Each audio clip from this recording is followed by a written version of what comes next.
After I said I would require a deposit to take me on a date to cover my date preparation costs, I'm now working with an app developer to make this a reality. This is actually happening. We are building the app. I'm not even exaggerating when I tell you this is the best damn dating app you have ever seen, because there is a clear difference here where the woman can set the deposit rate and the man can pay for her date preparation costs. So as a woman, you're going to walk into the date already so happy, and that's going to lead to a better date and a better connection, and that gives the man a better chance of succeeding in courting you.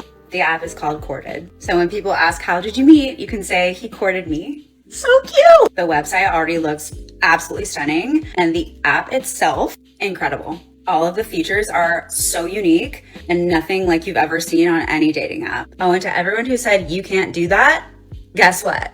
I just did. So we are going to launch this city by city, and if you want early access, click the link in my bio and sign up. Let's make dating fun again. Love you. Guess what? Uncle Sam don't give a shit about your expenses. You want bread? Fuck a baker. Oh, sister, there is no easy way to tell you this, but every single thing about this idea of yours is awful. The fact that you're promoting no bedroom fun avenue strolling is a terrible idea. All you're doing is giving men yet another reason to give up on dating. And trust me, sister, you've had that department covered in freaking spades, so we don't need any more reasons. I mean, who exactly is this for anyway? You honestly think that dudes are gonna download this app? I mean, why? Why would any man want to download an app where modern women are demanding compensation for a date? We already got an app for that. It's called TikTok. And trust me, sister, we don't need another one of those. And come to think of it, how is this app even supposed to make money? I mean, sure, there are plenty of desperate and crusty single women out there who think that they're going to turn dating into a money-making scheme, but you need men to actually frequent the site. And this sales pitch, yeah, it's not all that convincing, sweetheart. I mean, I guess simps would download the thing, but the simp-based economy ain't exactly rolling in the ducats if you catch my drift. So it sounds to me like you wasted thousands, if not tens of thousands of dollars creating this service that nobody's going to use, and you'll never receive a return on your investment. But hey, when you're already broke to the point where you think men are actually going to pay money to date a woman whose sole personality revolves around makeup and hair salon appointments, I guess that's to be expected. That's why I praise the Lord for prostitutes. I have to go get tampons at the store. Okay, hopefully the boys are out of here now, but girls, what do we do about these men? Up with men thinking that just because a woman has boobs and decides to show them off, that means they're open for business, ready to have sex, and they're a whore. Oh my god, it drives me insane. I talk about this all the time, but I just posted a running vlog because I'm back into running now. Running a half marathon. Woohoo, yeah. It has like 600,000 views. I don't know if any of you guys have seen the comments, girls. I feel like some of you are defending me in there, so like I really appreciate that. I love you. Running in a sports bra causes like World War III. It's like you've never seen men behave any worse in their life. And yet, why would I not run in a sports bra when it's 95 degrees outside and it's hot and I'm training? You know what you're doing. Watch this back in slow motion. Putting it on Reddit in slow motion, making comments about my mommy milkers, goo goo gaga cannons, talking about doing sexual things to me. Is that not harassment? No. For those of you who don't know what she's talking about, allow me to enlighten you. We're back to the half marathon training. I just signed up for a race in April, so let's go on a run together. So excited to be back. Today I'm running in Centennial Park, which is great for running because it's not as hilly as a lot of the other routes in Bondi. Now, to answer your question, no, it's not harassment. It's the freaking internet, you moron. You posted a video of your boobs bouncing up and down on a TikTok video, and you recorded it in such a way that you were making sure that those fun bags were going bouncy in every single frame. What in the hell did you think was gonna happen, woman? That people were going to admire your completely unnecessary video about you training for a marathon that nobody gives a damn about? It's the freaking internet, and you should know that anything you post on there has the potential to be subject to ridicule and commentary. And sister, you set yourself up for that one, and you insist on doing it because you're a massive freaking hypocrite. Now, if your content wasn't boob-centric, then maybe I might have a micrometer of sympathy for you, but woman, take a look at what you regularly post. Travel romances are an avoidant girl's best friend. I've never had a boyfriend and I'm 25, and that's not a problem. I actually love being single. I just got home from the beach and I just realized the sunset is gonna be so pretty tonight that I might have to just go run and go back to the beach because life is too short to not drop everything to go watch the sunset.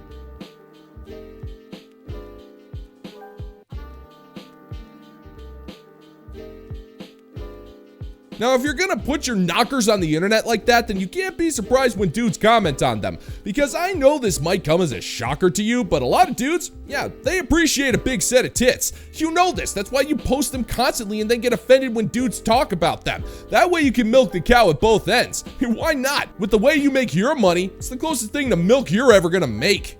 I'm sorry.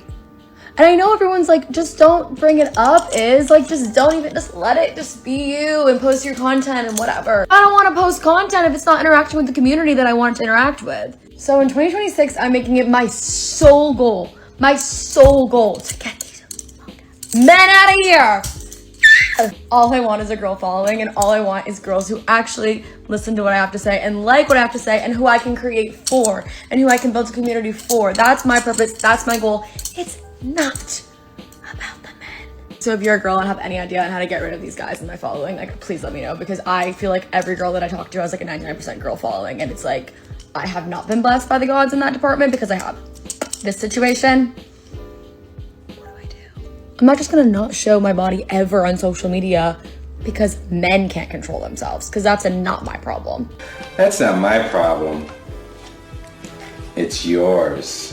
Hold up, you mean to tell me that your plan for 2026 is to banish men from your TikTok channel? Well, how exactly do you plan on doing that? The only way you could potentially make that a reality is to somehow banish men from the internet. And yeah, you might have a nice rack, but that doesn't mean you have the power to control the internet. I hate to break it to you, sister, but it's dudes who are the ones consuming your content because you insist on jiggling your jugs in every single video that you make. I mean, for God's sake, you're doing it right now by making sure your cleavage is in frame as much as possible. Now, listen, if you want to make your money using what God gave you, then have at it. I couldn't care less. But you can't make a spectacle of yourself and make videos that are specifically designed for men to look at your chesticles and then blame them when they look. That's because you know, just as much as we all do, that the only way you can keep the backstabbing cult of psychos known as the Sisterhood interested in your dumbass content is if you're playing the victim card. I mean, if you really do want to get rid of men on your channel, put on some freaking clothes and stop drawing attention to them. But you'll never do that because you're too busy showing off the only thing of value that you have in life. Hi, we have to take a moment for some shameless self-promotion. Special thanks to the fine members of the Bounty Board over on Patreon. If there's one thing we know about this fine bunch of folks, it's gonna take a hell of a lot more than a set of tits to stop them. All hail! And if you're interested in supporting the channel, check out the Bounty Board over on Patreon, where for $5 a month, you can get access to almost 100 videos of exclusive content you're not going to find on YouTube. Links in the pinned comment down below if you want to check it out. Okay, dating updates, and something I'm realizing at 30 years old is that vulnerability can be really empowering as long as you have a strong sense of self. So I was seeing this guy for the past month. We were calling him Music Man, lovely human being, and I have high standards when it comes to men specifically, and he was up here, right? He has raised the bar. And it started casual, but again, here. So my feelings for him were really strong pretty quickly. And I took a chance, and about 3 weeks in, I told him, I said, hey, this is the most I've liked someone this early on, and if we continue to see each other, I'm gonna want more from you. Right now, 50% is fine, but I'm gonna want 90 or 100 down the road. Is that something that you think you could provide? For some context, he's like post-divorce, single dad, finding his footing. Not a great time for that, and I recognize that. So I also said, if not, we can take a step back, and you go date around and figure out who you are, and call me sometime next year, next summer, fall, whatever, and we'll cross our fingers and hope that neither of us meet someone else in the meantime. Right person, wrong time, right? You're not just wrong, you're stupid. Now wait just a minute. And you're ugly, just like your mum. Hold the phone there, Chatty Cathy. Let me see if I can get this straight here. You mean to tell me that you were porking a dude that's in a band and you fell in love with him, and your first reaction was to tell this man who is divorced with a kid that you have feelings for him and you expect him to do more for you? Woman, that's not vulnerability. That's psychotic levels of entitlement. I mean, where's the incentive for this guy? I mean, think about this from the guy's perspective. He's a single divorced dad. He's obviously good looking. He's in his prime. He's probably playing in a band and honestly feeling better than he has in a long ass time. And you expect expect him to give up all of that for a piece of poontang that was going to expect him to put in more effort? Lady, I get that you think you're perfect, but even if you had a chance with this guy, which rest assured you most certainly don't, you shouldn't be telling him that you want more from him just because of your fifis, especially when you're making it clear that you're offering nothing in return for all of this work outside of the aforementioned fun time with your humid garbage disposal of slippery mediocrity. And in all honesty, if you seriously said that to this guy, then he's probably thanking his lucky stars that you did, because now he doesn't have to deal with you ever again. And in a few years' time, you'll probably reach out to him, and he'll either immediately block you or force you to buy a ticket to his next show, where he will ignore you after his set as he goes to talk to chicks who are younger and hotter than you. And it was really scary. I'm not gonna lie to you guys. I was on shaky ground for a few days there. But then, you know, I kind of caught myself and I realized that I had me. You know, if he didn't have me, I had me. And he got back to me, and unfortunately he said, you know, this is uncharted territory and I just can't promise you the things that you're asking for right now. And which I appreciate the honesty. And it was tough to hear, but there was not 1 second where I doubted my ability to walk away. I knew that I was not settling for 50% when I want 90 or 100. And that was what shifted this vulnerability that used to be so scary to me.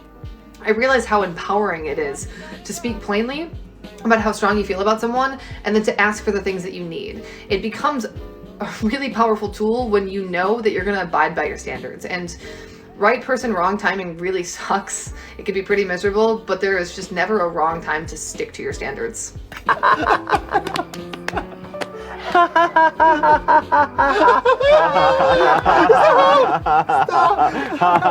You know, I had to break it to you, sister, but you aren't the one who walked away. You gave the guy an ultimatum, and he was the one who walked away. Well, more specifically, he dumped your ass the second you started demanding stuff of him after knowing him for 3 weeks. There was no chance in HE double hockey sticks that he was going to commit to you. And here you are, patting yourself on the back because you got rejected by the guy? Lady, there is Cope, and then there's you. I mean, seriously, woman, what did you think was gonna happen? That he was gonna take a look at this aged out, spoiled brat and give up everything for a woman who clearly has no respect for him? Yeah, that's never gonna happen, woman. That wasn't the case of right person, wrong time. That was wrong person, wrong time. You got feelings for a good-looking dude in a band, and it made you raise your standards even though you weren't even dating. I mean, you said it yourself. It was all casual up to that point. So that man was under no obligation to take you seriously, but you honestly thought it was scary to look at this man and make demands of him?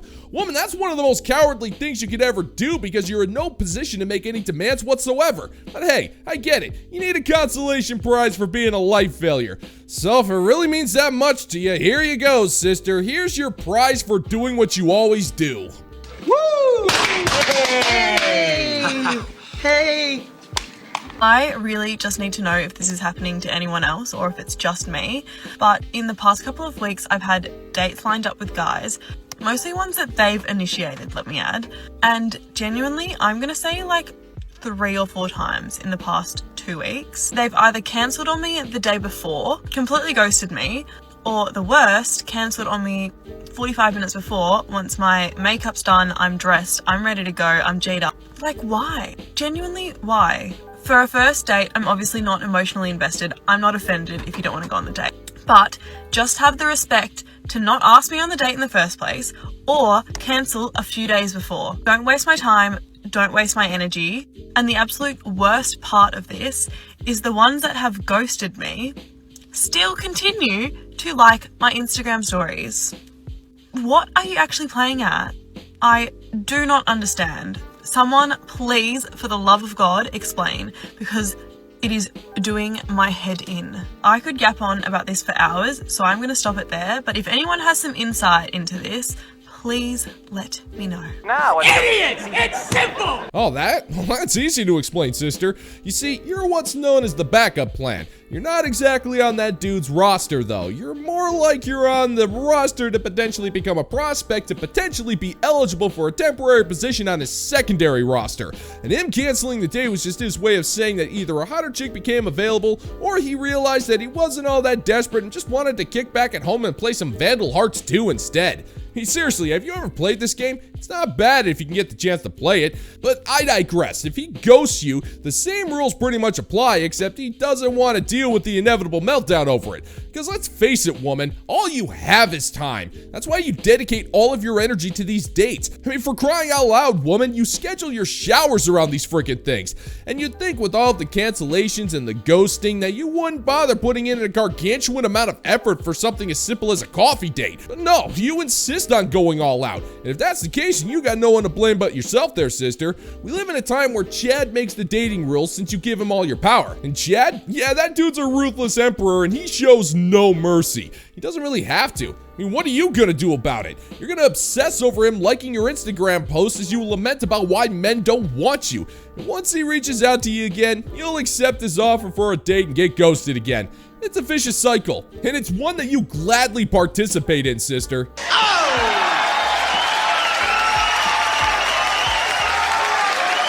And that's gonna do it for today's video, gentlemen and gents. And as always, if you find that my particular brand of comedy is bringing you to the brink of laughter, then why don't you scroll on down and click that like and subscribe button, ring the notification bell, leave a couple of comments, and be sure to share this video so we can give the good old-fashioned middle finger to the YouTube algorithm.